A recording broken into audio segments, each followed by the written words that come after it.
bombing campaign worked and won the return of the refugees. Milosevic needs to say he stood up to the world's mightiest military alliance and survived. John Roberts, CBS News, Belgrade. Close, one senior administration official says. Administration sources describe Russian envoy Viktor Chernomyrdine's return to Belgrade as, quote, a temperature check to see if Yugoslav President Slobodan Milosevic is ready to accept NATO's terms to halt the bombing. Milosevic himself may now see the writing on the wall and may be looking for a way out of the catastrophe that he has created. Chernomyrdine has little new to offer Mr. Milosevic.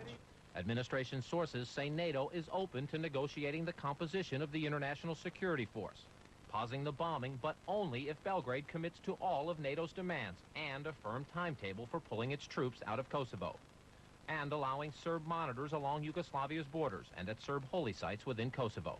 To some extent, we've been negotiating with ourselves up until now. I think the negotiations with Milosevic are really now beginning through the surrogate role of Russia. There is sensitive diplomacy within the alliance as well. British Prime Minister Tony Blair wants NATO to consider a ground offensive against Serb troops in Kosovo. CNN has learned the president called Blair late Tuesday to say it was critical the two close allies speak with one voice. Blair told Parliament Wednesday ground troops are still an option down the road, but that there is no rift with Washington. There is absolutely no difference. British Foreign Secretary Robin Cook is due in Washington on Thursday and tells CNN his message is one of NATO solidarity.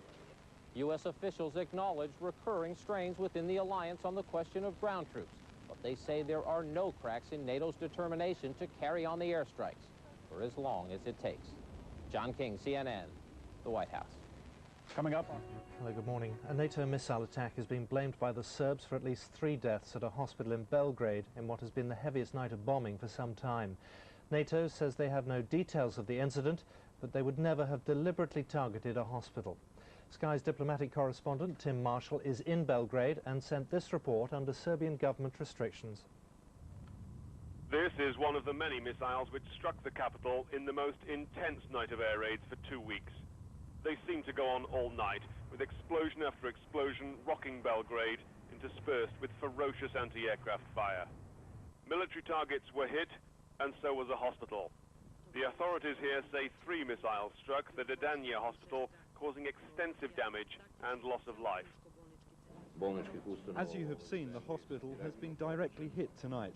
This is one of the biggest hospitals in Belgrade. A lot of patients have been killed. There's also a great number of wounded, including children and expecting mothers. A nearby petrol station was also hit and may have been the target. But one of the city's major hospitals has lost its neurological department, people have lost their lives, and the public here has by now completely lost their confidence in NATO's claims that it does not target civilians. The mistakes made have been a small percentage of the thousands of missiles fired, but the devastating results have ensured that people here see NATO as either wrong or reckless. Tim Marshall, Sky News, Belgrade. There'll be more diplomatic. Gradually, the quest for a diplomatic settlement, which foundered when China's Belgrade embassy was bombed, is getting back on track. Again, the linchpin is the Russian special envoy, Viktor Chernomyrdine. He met President Milosevic for over 7 hours. Afterwards, a Yugoslav statement said both men had backed an internationally agreed solution, but with Belgrade involved too. In Western capitals, the strains of the continuing and so far less than decisive bombing campaign are beginning to tell. At NATO headquarters, Chancellor Schröder expressed irritation over British calls for ground troops to be deployed. He's against the idea. Amid talk of Anglo-American rifts, the Foreign Secretary Robin Cook is in Washington to see his American counterpart Madeleine Albright. American policy over ground forces is in some disarray. The first cracks in Serbia's military ranks have come with the reported desertion in Kosovo of up to 1,000 Serbian troops. NATO is hoping the alleged disaffection will spread. Graham Leach, Sky News. The anti-aircraft fire illuminated the night sky over the Yugoslav capital last night. NATO says this was one of the heaviest nights of attacks yet, The Yugoslav authorities say one of its bombs hit this hospital, killing 3 and wounding scores more. Among the injured, pregnant women. Serbian television showed patients sheltering in the hospital basement. NATO has admitted one laser-guided bomb did stray wide of its target, an army barracks, and hit another building. The alliance hasn't said, though, that that other building was the hospital. The incident looks set, though, to become another embarrassment for NATO. The raids over Belgrade started shortly after the departure of the Russian envoy Viktor Chernomyrdin. He held 7 hours of talks with President Milosevic. A statement from the Yugoslav president's office a short time later called for more negotiations based on the G8 declaration drawn up between Russia and the leading industrialized nations 2 weeks ago. The Yugoslav statement looks, though, to fall well short of NATO demands to end the air attacks. Mr. Chernomyrdin yesterday held talks with the American Deputy Secretary of State Strobe Talbot, and they'll meet again in Moscow today. There may be signs of some diplomatic movement, but Belgrade still remains opposed to the NATO-led, well-armed peacekeeping force NATO and the G8 insist on.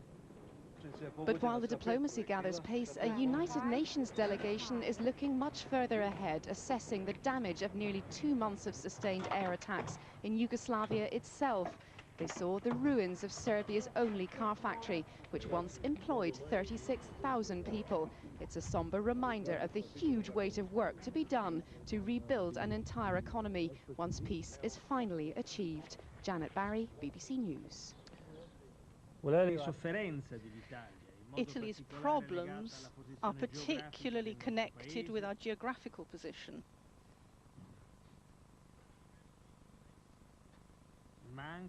But also they are related to our civil, humanitarian connections with the peoples who are involved in this struggle and with Serbian peoples themselves.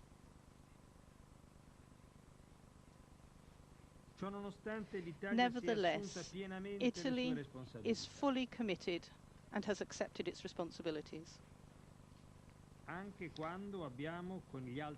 Even though with other allies we had to consider the use of force, and we did it, and we led and we took part in the air campaigns.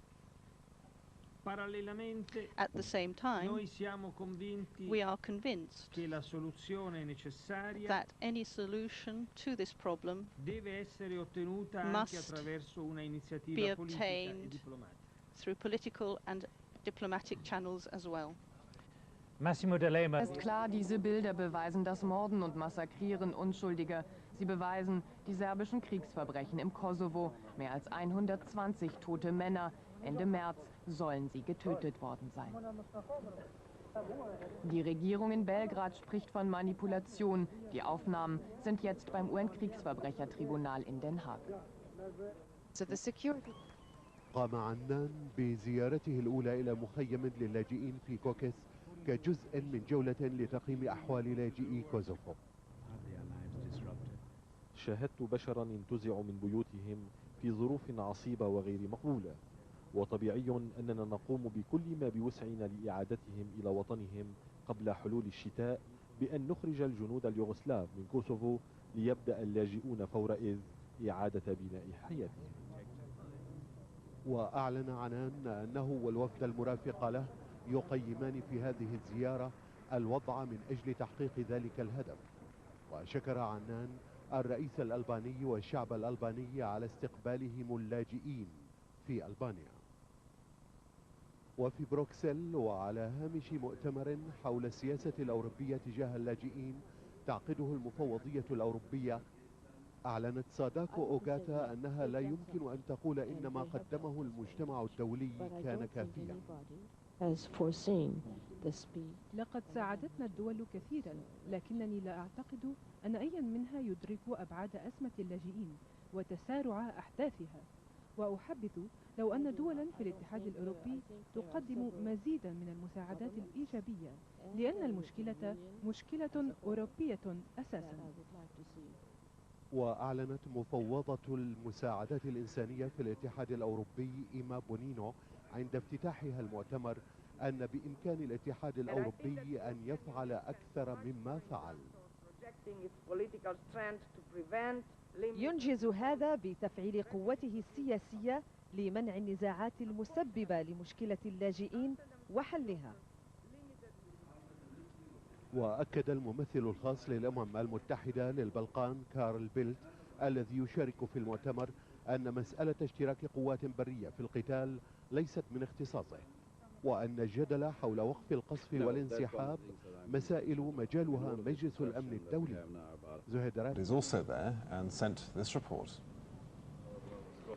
Images of a city trying to get back to normal.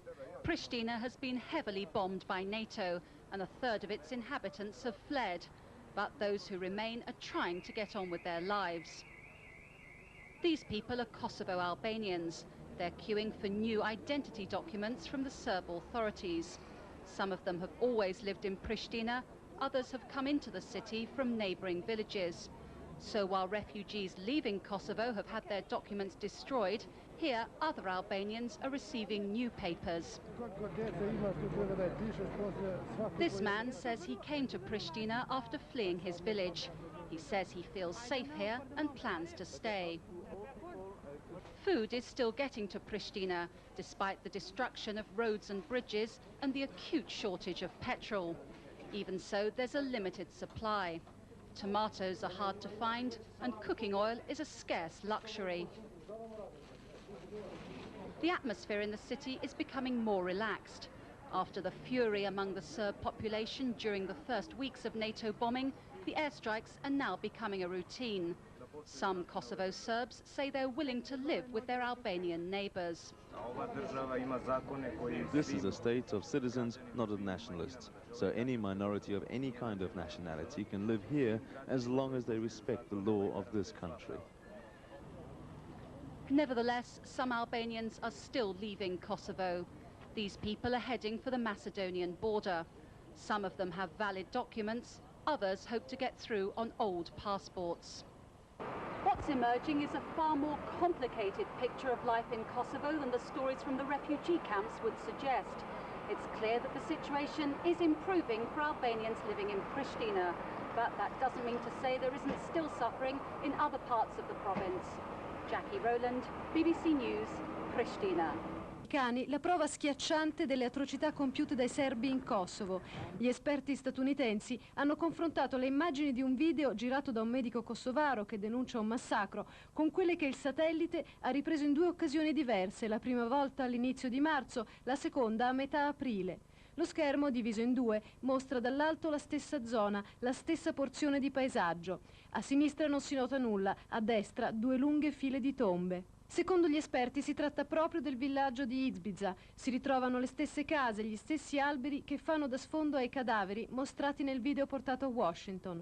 Un esempio della pulizia etnica compiuta dalle truppe di Belgrado. E questa, secondo il portavoce del Dipartimento di Stato americano James Rubin, è la prova che Milošević ha sempre mentito, una prova che gli Stati Uniti intendono inviare al Tribunale internazionale per i crimini di guerra.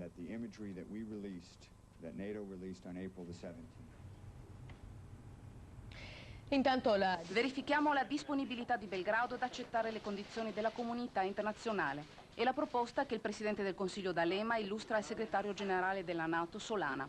Non è una tregua unilaterale. Prepariamo il piano per l'intervento dell'ONU, sospendiamo i bombardamenti prima del ritiro delle truppe di Milošević dal Kosovo, aggiunge D'Alema, e diamo a Belgrado il tempo per rispondere. E se la risposta fosse negativa, l'azione militare riprenderebbe subito.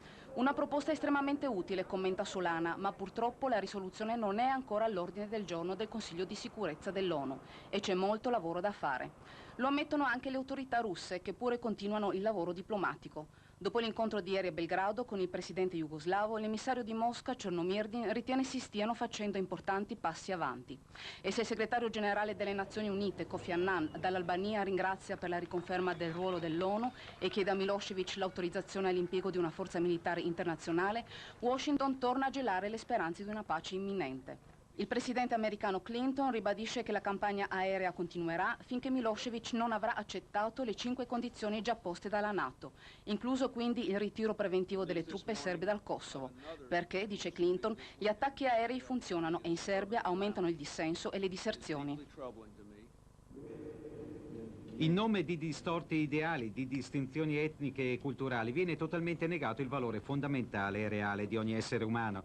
La guerra per Giovanni Paolo II non solo è ingiusta, è sempre oppressione dell'uomo sull'uomo, è sconfitta della ragione.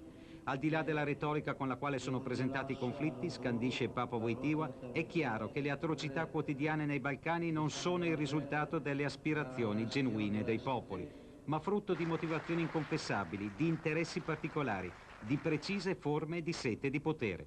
Parole che forse più che alla NATO sono dirette a Milosevic. Davanti ai vescovi italiani rinnova l'appello.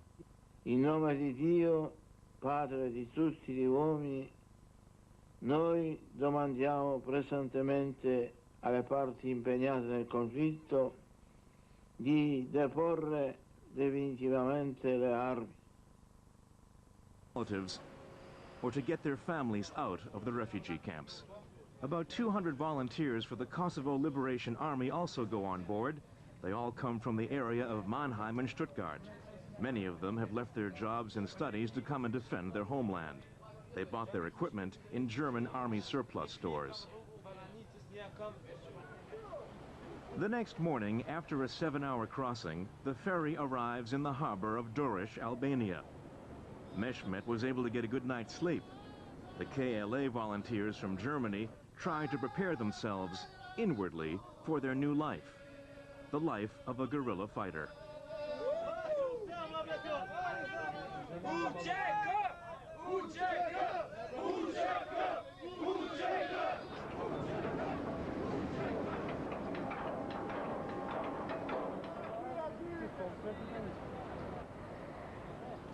Mehmet has arranged to meet his brother Murat at the harbor. Murat will then take him to where their family is staying, and from there they will start their search for their lost mother and sister. After a long wait, Murat has finally turned up. It's been 7 long years since the brothers last saw each other.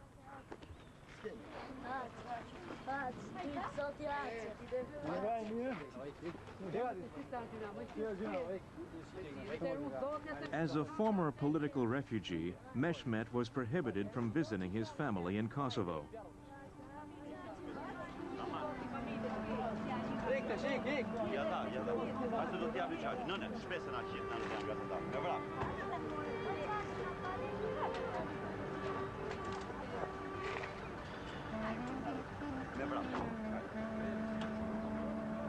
The 200-kilometer trip on the highway to Shkodra in northwestern Albania takes 6 hours.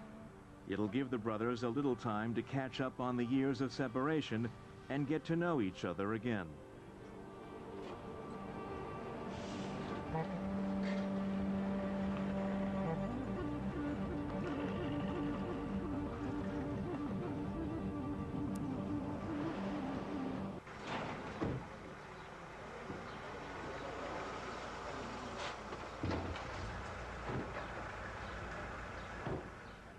The family is reunited after 7 years apart.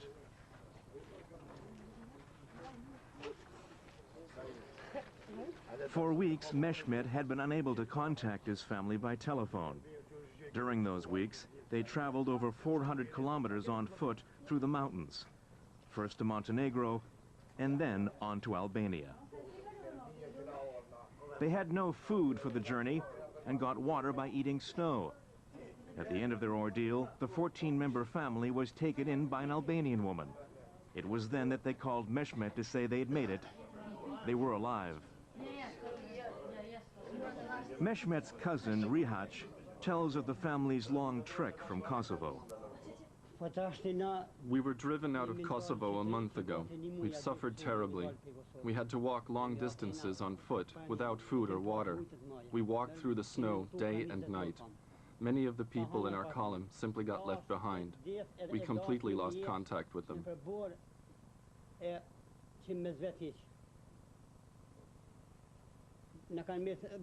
For nearly 2 months now, we haven't had any news of our mother. I don't know what's become of her. And we don't know what happened to our sister-in-law either. The police were always right behind us. The Serbs even shot at us. They hit 8 people in our column, and those people died. On the Albanian evening news, missing persons notices run continuously across the bottom of the screen.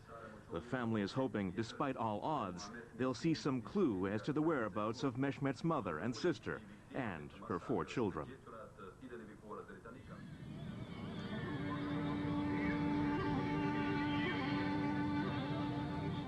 Meanwhile, Kamal has been to pick up his niece, Genjana, from the Red Cross camp. She was separated from her parents by force when they were expelled from Pristina in Kosovo. An old woman escaped with Genjana and 40 other children to Albania.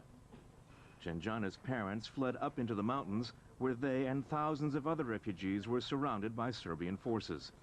Until 8 days ago, Kamal had been able to keep in touch with Genjana's father over his cell phone, but then contact broke off. All Genjana has left now are her uncle and her teddy bear. Until yesterday, she didn't talk much. She kept starting to talk, and then she'd stop again and get very sad. She'd start to speak, and then at a certain moment, she couldn't go on. Kamal tries to ask Genjana about what happened. Tell us, what did they do to the young man in the KLA photo? The Serbs cut off his fingers, and then his head. Then they threw him in the water. And there was a pregnant woman. The policeman said they were going to take her to the hospital so she could have her baby. But the woman was afraid of the Serbs, so she just ran away and hid in the woods. And you know why? Because the Serbs take the women, and who knows what they do to them.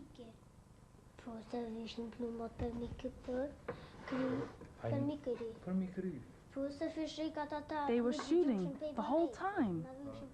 The bullets flew over our heads, and we had to crawl on the ground. One person was shot, and it was very hard to carry him because the path was so steep.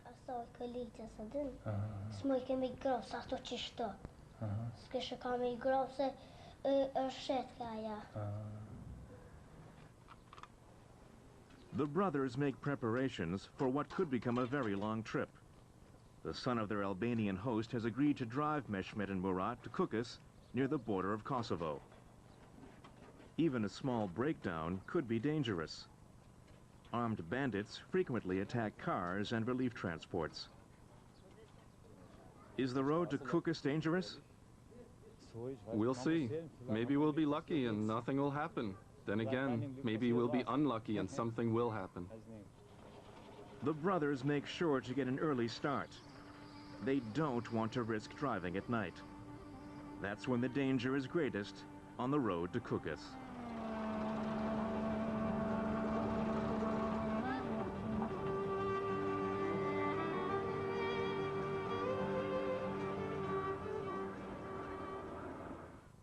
Mehmet and his brother arrive in Kukës to search for their mother and sister. In the teeming mass, they spot a familiar face. Kosovo had a population of 25,000.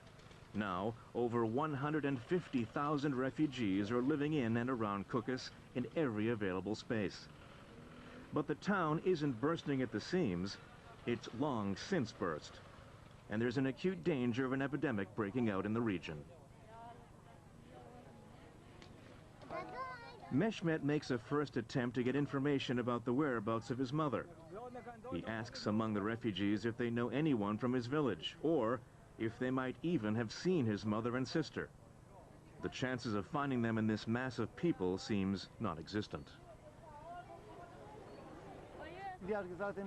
They said there's another camp down that way. They said they have lists of names there. Even so, there's no point in searching all day like this. But it turns out to be the lists of refugees who've been taken in by families in Kukës. The names of their mother and sister are nowhere to be found. Murat was the last in the family to see his mother. The last time I saw her was 2 months ago, together with our sister. We'd walked as far as the border, but twice the Serbian police stopped us from going on to Albania and sent us back. The third time we tried, Mother couldn't walk anymore. Then we met up with neighbors who had a tractor. They took our mother on board, and we haven't seen her since. She might be here, or she might still be in Kosovo. The brothers ask at the office of the United Nations High Commissioner for Refugees whether there's any central list of all the refugees in Kukas. There isn't. Every day, too many people come pouring into the town from Kosovo to keep track of. They'll have to visit every camp.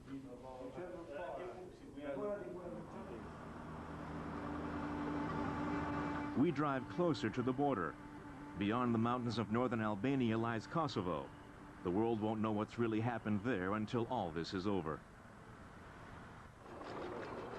Mehmet has heard that several thousand refugees from the region of his hometown near Mitrovica have been coming over the border today.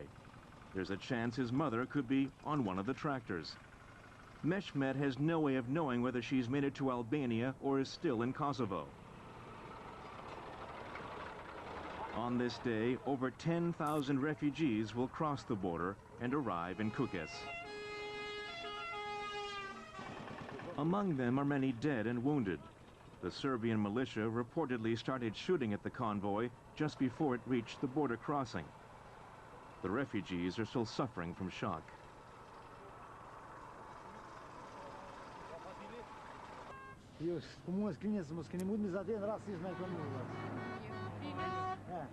One family from the area of Mitrovica tells about their expulsion by Serbian police units. We were forced to leave our houses, but they wouldn't let our men come with us. The Serbs even shot some of them on the spot. Did they also shoot children? They beat the children and threatened them with knives. It was awful. The Serbian police followed us the whole time. They said, go to NATO, they'll help you. What happened to the men?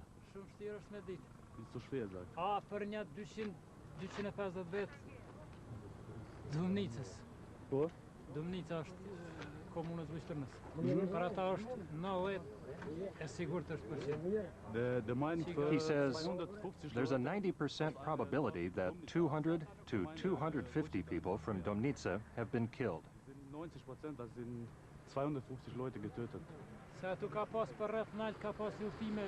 He says he's not absolutely sure. They were caught in a battle, but it's 90% certain they were all killed.